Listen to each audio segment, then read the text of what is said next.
All right. Good afternoon. Thanks for being here. Hope you all had a good weekend off as well. A lot of good work with our developmental guys last week. We had 4 good scrimmage type practices for them. We practiced our guys that are actually playing majority of the snaps. They went for about an hour on Tuesday, Wednesday, and Thursday last week. And then our guys scrimmage, we did about 30 plays Tuesday, Wednesday, Thursday. Came back and did the same thing last night. So they got 4 good days in. We're going to give an offensive lineman of the week for the developmental group, and that's Johnny Williams, guy that excited about. He's had to play, and I think he's played in 3 of our 4 games now at left tackle, and I think he's really maturing and growing. I thought he had a good week. Defensively, Jacob Boyce, he's a guy that is going to play himself into the rotation. He had a really nice week. I thought he fit runs well, played well in some coverage situations. He was the defense player of the week. Offense player of the week was Dior Hubbard. Did a nice job not only in running the football but in protection. I thought he did a nice job, and someone we're excited about. And so the other thing I was going to hit on injuries, we should be, with the exception, I would say Crandall is probably questionable. I think everybody else will be that played against Kansas will be up and ready to go this week.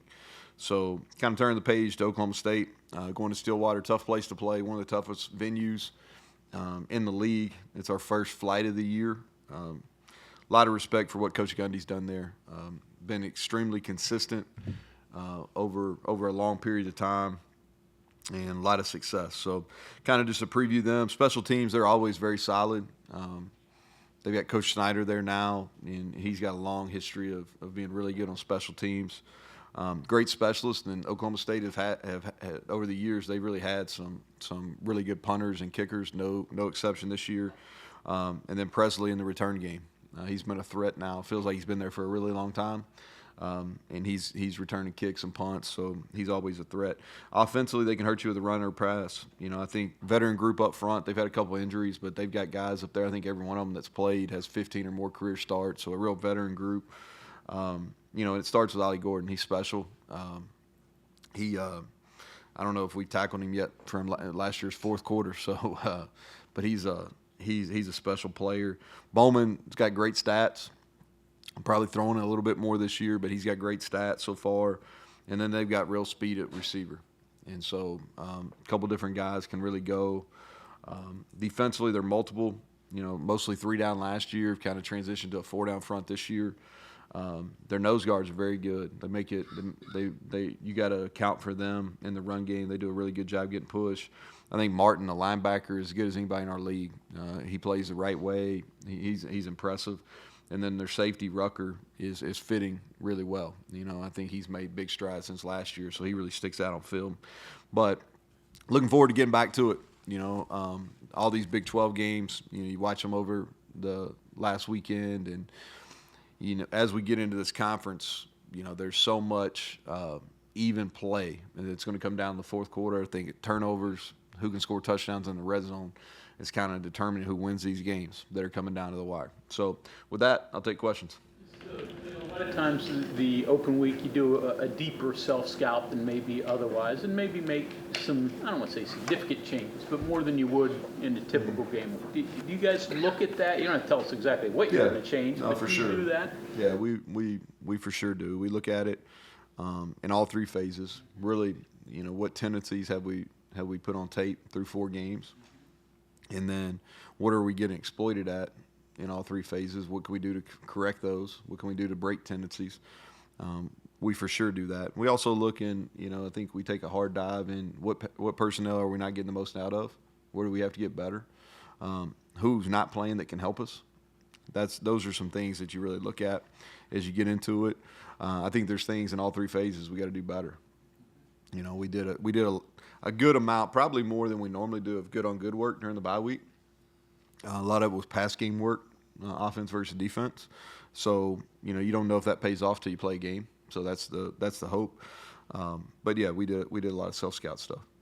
Personnel. Did you ID a few guys personnel-wise you think you want to get more action for? Well, I don't know. I think it really comes down to injuries. You want to You know, the guys we played through the first 4 games, we felt like give us the best opportunity. But are there some guys, you know, I think that really what that work was last week is if we have some injuries, which is going to occur as you go through a long season, you know, who are guys that are ready to go? You know, I think, and we talked about a few of them. You know, I think Boyce at safety is a guy that I think will play. Will he play this week? I think to be determined, but he's going to play as we get into the year. He'll help us on special teams as well. Dior Hubbard established himself. I think that, you know, hopefully we stay healthy. That's the goal. But if we don't, he's a guy that can make plays and he is preparing to take some quality snaps. You know, I think on the D-line, you know, Elijah Kinsler has done some nice things. He's the next guy up. So, like, if we have any injury, he's going to be the next guy that's getting in the rotation, and we're getting more comfortable with him. You know, I think Day Farmer made some plays last week for us. You know, he's the next guy up at receiver too. So I think those give you some names. I don't know if anybody steps up after the bye week and plays a ton of snaps, but I think it's about guys that are prepared if we have some injuries. Some of the takeaways from the Kansas State, Oklahoma State. Kansas State kind of imposed their will after the first quarter. What did you take away? I think some missed opportunities by Oklahoma State. That's a tough venue to go play, and you could tell they were into it. The crowd was into it. Just watching a little bit I didn't see all of it on the TV copy, but I saw the second half. Some missed opportunities there in the first half for Oklahoma State. You know, they miss a field goal that they probably feel like they should make. They turned the ball over in the red zone. In both those opportunities, while they were either it was close or they were ahead. You know, so I think some missed opportunities. The score probably looks a little worse than it actually, you know, how it played out. But that's a tough venue, and the thing too, you know, they're coming into this game off 2 losses. But if you look at what they did last year, playing in the Big 12 Conference Championship game, they had 2 losses in a row too. They lost South Alabama and Iowa State, and they rebounded to get all the way to the conference championship game. And so for Coach Gundy, and a lot of that staff's been together for a long time. They've dealt with adversity before. They've come back. And so we fully expect to get their best. You know, we feel like that they'll be ready to go. But they Utah is I think they were in the top 12 in the country when they played them. And then Kansas State's obviously the top 20 football team, and you go on the road. So they haven't been playing. They've played a really tough schedule this point too. Coach, you have Jaden Bray, former Oklahoma State. What kind of advantage is that? Are you able to pull anything from him that maybe you wouldn't be able to going into a game without a former player? Yeah, you know, I think we've had this a couple different times now, and really, I try not to put them in a tough. These are tough games for those guys. You know, like that wasn't a bad split. I don't believe. You know, and so I try not to put him in a bad place there because that was a place that was good for him. You know, he's from the state of Oklahoma. And so I'll ask him a few questions, but I try not to put any more pressure on him going back to his home state, going back to his former team than he already feels. Justin Robinson and Reed Carrico that didn't play against Kansas. Reed for sure will play. Justin, we'll see how he practices this week. Yeah, but Reed will for sure play. Justin, we'll be able to tell as we move through the week. Yeah, I feel he's going to play. He practiced last night for the first time, and so I feel like he'll play. How much, I think it would be determined on how he does this week. But yeah, he'll play. Would you rather play a team coming off 2 wins or 2 losses? Yeah, probably wins. You know, like that is. But you don't get to pick them. You know, I think, too, is you're playing an experienced staff. And so, and they've proven to be able to get their team back. And they've proven that multiple times over the last several years. And so, once the game kicks off, I'm not sure it matters. What are you going to say? When you come off a win like you had against Kansas, in a normal week you can just kind of ride that energy, and now you're trying to stretch it out over 2 weeks. How tough is that to do, and what do you guys do to kind of make sure that juice stays up over a 2 week span? Well, in football it's easy because you only play once a week, and so I'm not sure if there's real momentum that happens from week to week, honestly, just because there's so much separation in your games, right? you're playing 7-day break most of the time, and so I don't know if the success. Now you get confidence from those games. I think how we finish the game defensively, we definitely have some confidence. How we finish the game offensively, we definitely have some confidence, and I think that continues to build as you go through your bye week. But I don't know if the momentum from the win actually does. Oklahoma State historically has had tough physical corners, and they are very good at adjusting to the way the game's officiated, playing up to that. What have you seen from their secondary this year? Well, they're big. I think that's the thing. They've done a good job from a talent evaluation, getting corners that are big. Both their guys are, in the 6-footish, maybe a little over that, but they're 190 pounds plus, so they're big, strong guys. And that's what they've done a really good job of over the years, is getting strong guys. They play some man coverage. They're going to mix the coverage shells up, but a lot of man coverage, and they are physical within that. You watch the Alabama? Did you watch the game? I do. What did that say about college football? That's exciting. We got a lot of issues off the field, but the product on the field is not an issue. I think it was exciting. It's a great venue. Obviously, two highly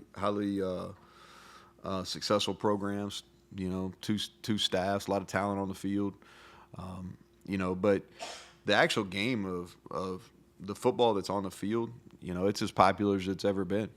And now we got some issues and things we got to figure out off the field, but on the field product, it's entertaining. As a fan watching the game, you felt like, for some reason, I felt like that Georgia was going to make a run, and too, like, you watch it through the coach's lens, and I thought Kirby did a really good job of handling that, handling kind of the flow of the game, kind of the downs that happened in the first half. You could tell his confidence never wavered, and his team's confidence never wavered either. Kind of alluding to what you're alluding to, do you have any comments on what happened with UNLV's quarterback? Did you have to text any of your players and just kind of lock in to make sure they're still? No, we didn't bought really. in? I saw it. Man, these things. These things are so fluid, Mike. They're so fluid, and you don't know if what you read's accurate. The only way you would know if I called Barry and I didn't call him, but no, we didn't talk about it with any of our players. We didn't have any discussions with them. I didn't bring it up in a team meeting. Unfortunate, didn't hurt them. They still won pretty big, but nah, there's, like I said, I'm sure there's two sides to every story on that. One more about their defense. They usually have big disruptors on the edge. What are you seeing there from? Yeah, they've got good size across. You can tell they recruited for a 3-man front, and they've got big, long defensive ends, and their noses are really big bodies. They run well. They, I think the stats are a little deceiving just because how they played. From going against these guys for a really long time, they always get takeaways, and they're always elite in the red zone. And whether they give up yards or not, it differs kind of year to year, but they're always one of the better teams in our league at takeaways and getting stops in the red zone. We're talking about the UNLV stuff. One of the things that was being said was there was a coach, there was an assistant that made an offer that the NIL didn't know about. Mm-hmm. What safeguards are there, say here, that allows like that communication breakdown to not happen? And also, how tough is it? You were talking about it being fluid. How tough is it now to kind of navigate this, because the evolution of college athletics is kind of kicked into hyperdrive? Yeah, well, I think you have to navigate it the best way you see fit. I think each situation is unique.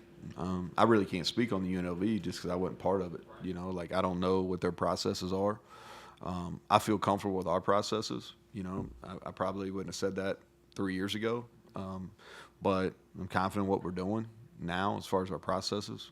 We need to continue to raise money. We haven't arrived at that yet. We need to continue to do that. But I think our processes are good, and how we make decisions and how we communicate is good. We don't have a lot of voices that are involved in the process, but I can't really speak to them just because I don't know how they do it. But here's the thing: this is an imperfect system. It's imperfect, and it's the thing for right now. It doesn't affect the product. Will it eventually? Maybe. I don't know. We've got to get it figured out. I don't think we have a great system in place right now, but you never hear me sit up here and complain about it just because nobody wants to hear the head coach complain about it. I mean, seriously, they pay me a lot of money, and they pay you to figure it out. But it's not a great system, but it is what it is. Well, you said way back in the day, tell me the rules and I'll play them. That's exactly right, and nobody's really clear on them. Nobody's really clear on them. We got this house settlement that's out there that maybe it's going to get settled, maybe it's not. And man, the clock's ticking on that, because it's supposed to go into effect in 25, and that seems far off. But signing day's coming up, first week in December, and those guys want to know what it looks like. Roster reductions, is that part of it? Because that's going to happen quickly. Or your scholarship number's going to go up. That's going to happen quickly.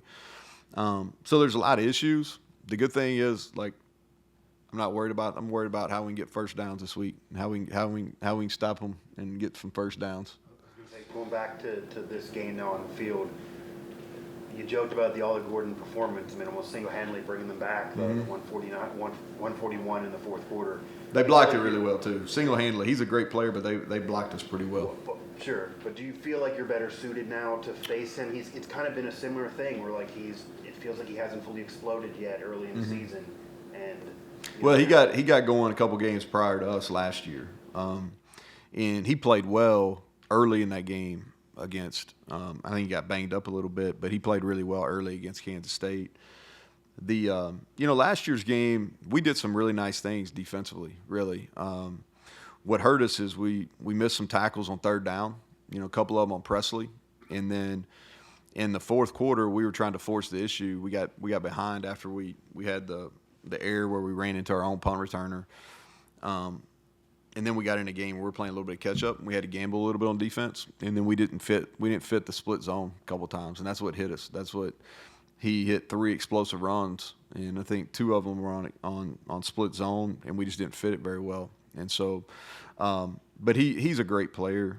I hope it's Monty, you checking the Orioles over there? What are you doing? But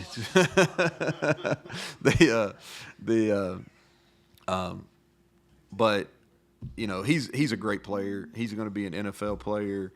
The thing that makes him is he's got great size and speed, and so we've got to make sure that we get multiple hats to the ball, and we can't ask our guys to be in one-on-one situations and always get him down. But he's played well this season. I don't think his numbers completely tell the story. He's going to have breakout games. I just hope it's not against us. Close to 100%. How vital is he for you? Yeah, he's played a lot of football. He's one of our better communicators back there. I thought he played his best game of the year up until he got hurt against Kansas. And so we fully expect him to play unless something changes this week. But he's a leader back there, and he's played a lot of football. And I think he should have a lot of confidence coming off that Kansas game on how he played before the injury.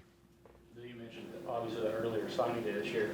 How has that changed, or has it changed anything for you guys in terms of? Not really.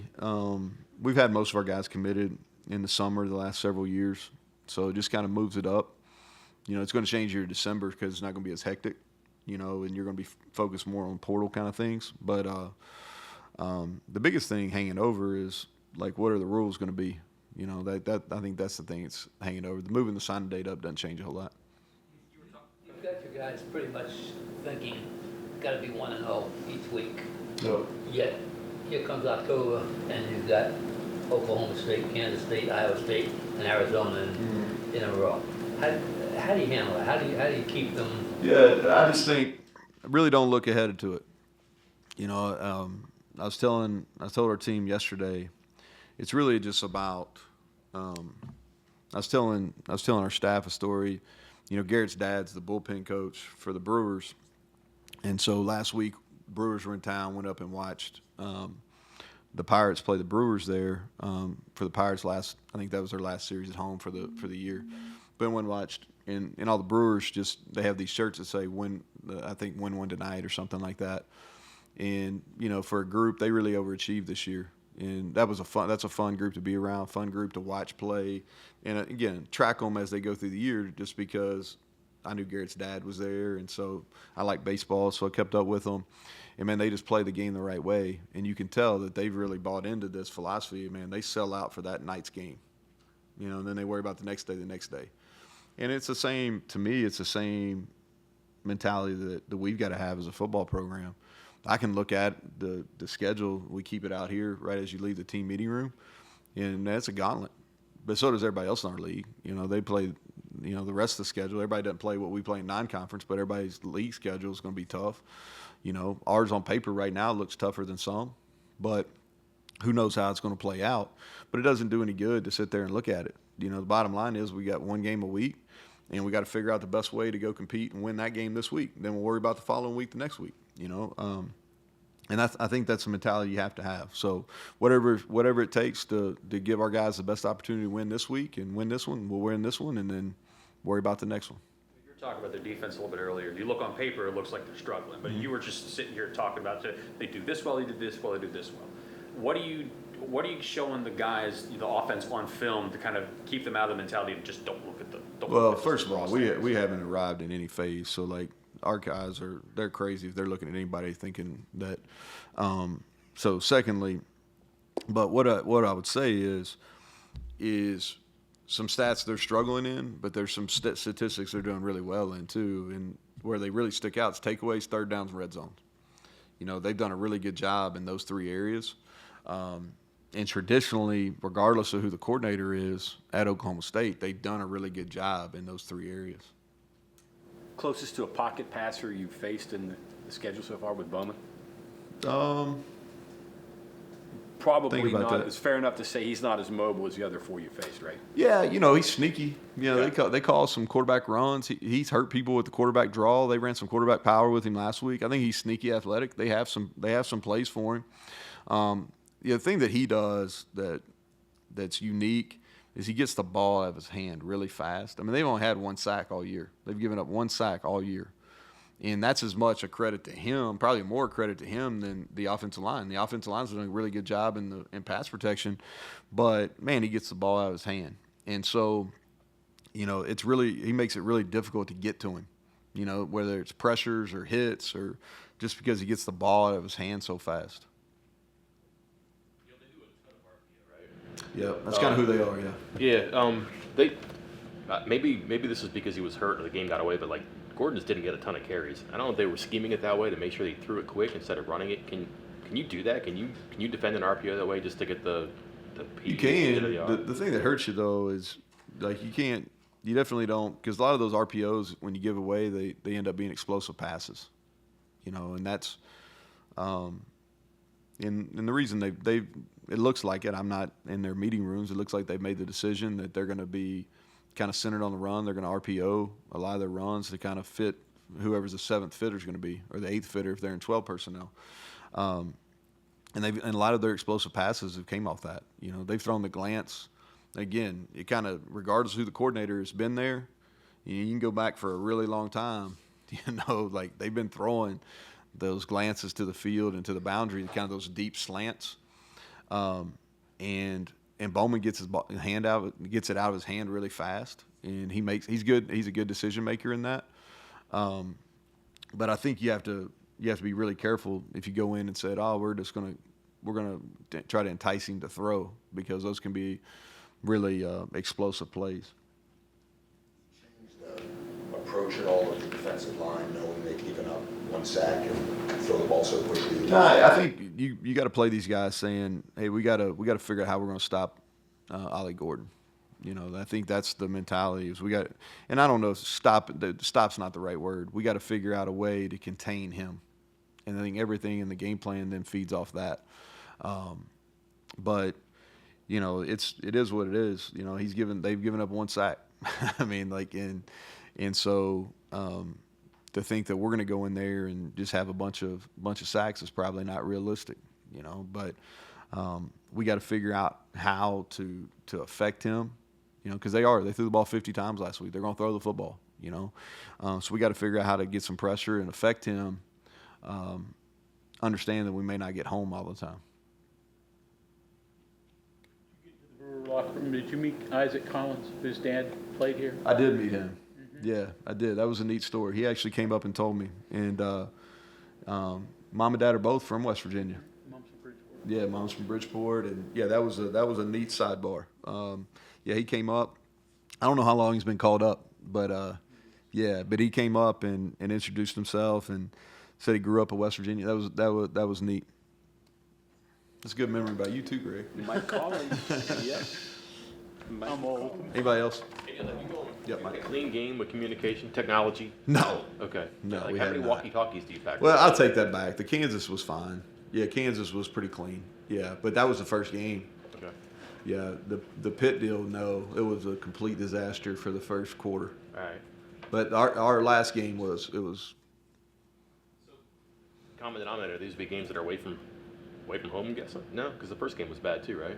yeah. So do you just prepare for like just? So you anything got to that could happen? prepare. That's exactly right. Okay. Because there's no rules. So like in your normal like headset rule, right? So if our headsets go out, the other team can't use their headset. That's within the rules.